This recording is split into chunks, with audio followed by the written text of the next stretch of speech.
ஒருத்தரை பார்த்தேன், எங்கேயோ பார்த்தா மாதிரி இதை ரொம்ப நேரம் யோசிச்சு பார்த்தா அவர் பழைய டிஜிபி. அவர் பேர்லாம் சொல்ல வேணாம், நான் பேர் சொன்னேன். அவரே ஏகப்பட்ட விஷயத்துல தலை சுற்றி போய் கேராகி சுற்றிட்டு இருக்கிறாரு. என்ன பண்ணேன்னா அவர்கிட்ட பேசிக்கிட்டு இருக்கும்போது என்ன பண்ணுறீங்க, இந்த மாதிரி நான் பழசாக ஒர்க் பண்ணி சீஃப் ரிப்போர்ட்டாக ஒர்க் பண்ண சேனலை பற்றி கேட்டால் நான் விட்டுட்டேன் சார், ஜஸ்ட் குவிட் மை இது நான் வந்து ஓனாக பண்ணிக்கிட்டு இருக்கேன் ப்ளூ பிக்ஸ்னா நான் பார்த்தேன் நல்லா இருக்கு அப்படி இப்படின்னாரு. சரி அப்புறம் என்ன சார் விஜயை பற்றி என்ன சார் நினைக்கிறீங்கன்னு அவர்கிட்ட கேட்டேன். விஜயை பற்றி நான் என்ன சொல்லுது, அட சும்மா சொல்லுங்கள் சார், ரிட்டையர்மெண்ட் தான் ஆகிட்டீங்களா, இதுக்கப்புறம் நான் போய் யார்ட்டையும் சொல்ல போகிறதில்ல அப்படின்னா. விஜய் கிட்ட வந்து நல்ல க்ரௌடு இருக்குங்க. விஜய் வந்து ஒரு இம்பேக்டை கிரியேட் பண்ணுவார்.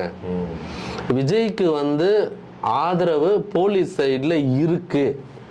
இதை எப்படி நான் வந்து ஆணித்தரமாக அடித்து சொல்கிறேன்னா, சரி அவர் சொல்லிட்டாரு, அவர் போய்ட்டு ஆஸ் அ பப்ளிக்காக தான் அவர் சொல்லிட்டு போனார். சரி அவர் வந்து தன்னை ஒரு டிஜிபியா, அவர் எந்த உடனே அவர் டிஎம்கே பீரியட்ல இருந்தாரா ஏடிஎம்கே பீரியட்ல இருந்த